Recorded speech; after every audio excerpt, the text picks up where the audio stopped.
second grade. You just listened to, for the second time, the story of Henry and Mudge, the first book.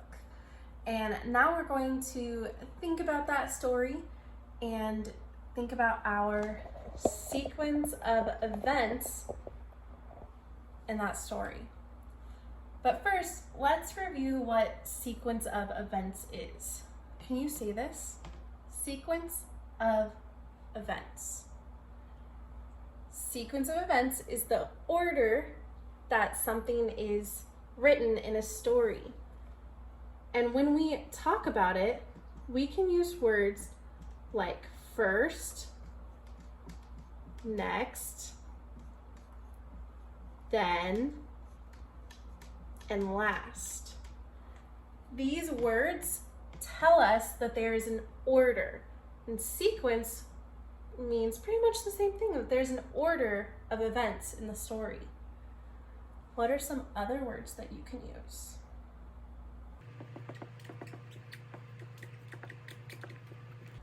In the beginning,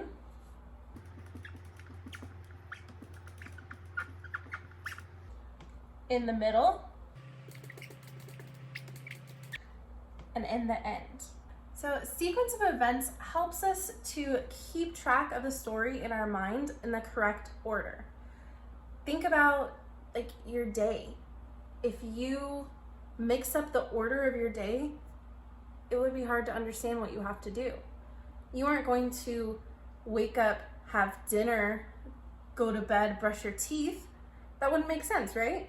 So you have to have an actual order of events. You wake up, brush your teeth, have breakfast, say prayer, start school.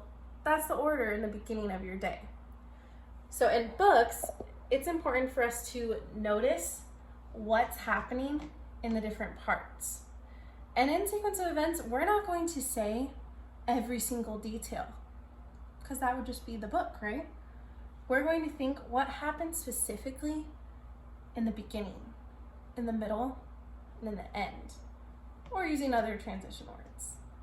So let's think about Henry and Mudge. On your piece of paper or in your notebook, you can draw 3 rectangles, like I did, and put arrows in between.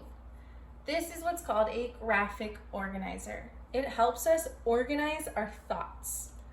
So this would be the first part, the beginning, and then the arrow shows us that this is the next part, the middle, and the arrow shows us this is the last part of the book. So if you haven't already, pause the video and draw this on your own paper. And then somewhere at the top of your page, I'm kind of out of room, you can write the title, Henry and Mudge. That way, if you go back and look at this paper at a later time, you'll know that this sequence of events is about Henry and Mudge. So sequence of events for Henry and Mudge. Okay, let's put that word that helps us keep it in order. First. What happened first in our book? First, Henry is our main character, so we need to say his name instead of saying the boy.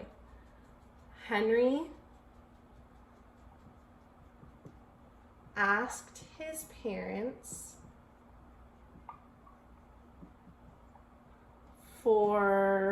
he asked for a couple things, right?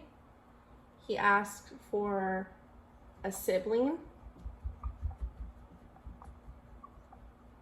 to move, or for a dog.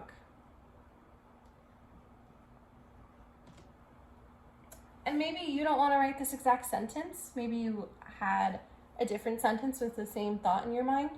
Totally fine. We don't have to write the same exact sentence. But pretty much what happened in the beginning was that first Henry asked his parents for a sibling, to move, or for a dog. What happened next in the middle of the story? Next, Henry, he thought about what kind of dog he wanted, right? He said, not curly hair, not pointy ears. He had all these different things he was thinking. He wanted a specific type of dog. So next, Henry thought of what kind of dog he wanted. Next, Henry thought of what kind of dog he wanted. If you want to say that in a different way, again, totally fine, as long as we have the similar sort of middle, because it is about the same story. And again, pause the video if you need. Okay, what happened last? What happened at the end of this story? I remember he got Mudge, and then Mudge grew to be big. Remember, he grew out of 7 collars. He was, I think, 3 feet tall. So he grew pretty big. So last, Henry got Mudge. But wait, I don't want us to use the word got. It's not the best word. And also, what word would we typically use if we were describing getting an animal as a pet? You could say adopted. So I crossed out got, and I'm going to write adopted instead. Oops, no period yet. So Henry adopted Mudge. That gives us more detail than Henry got Mudge, huh? Henry adopted Mudge, period. We can add a little bit more detail because that's a small sentence. Mudge grew really big, period.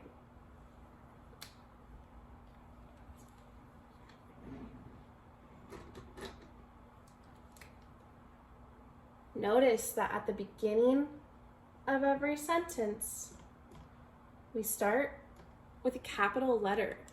Check every first letter of your sentences. And then check your names. Remember, names are proper nouns. So that means they have to be capitalized. The H in Henry and the M in Mudge.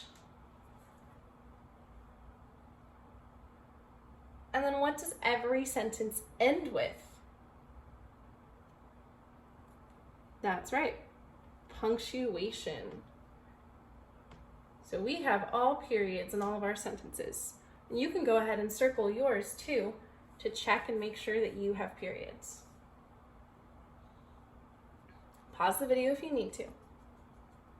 And now let's reread our sequence of events for Henry and Mudge. First, Henry asked his parents for a sibling to move or for a dog. Next, Henry thought of what kind of dog he wanted. Last, Henry adopted Mudge. Mudge grew really big. Does that sequence of events tell us the order of events that happened in Henry and Mudge?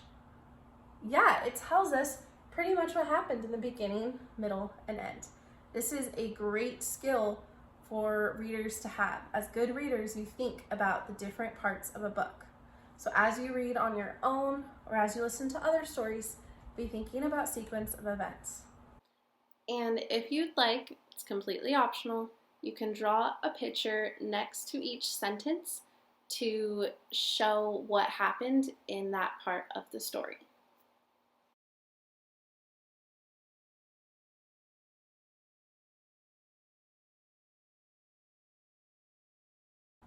Thank you, second graders.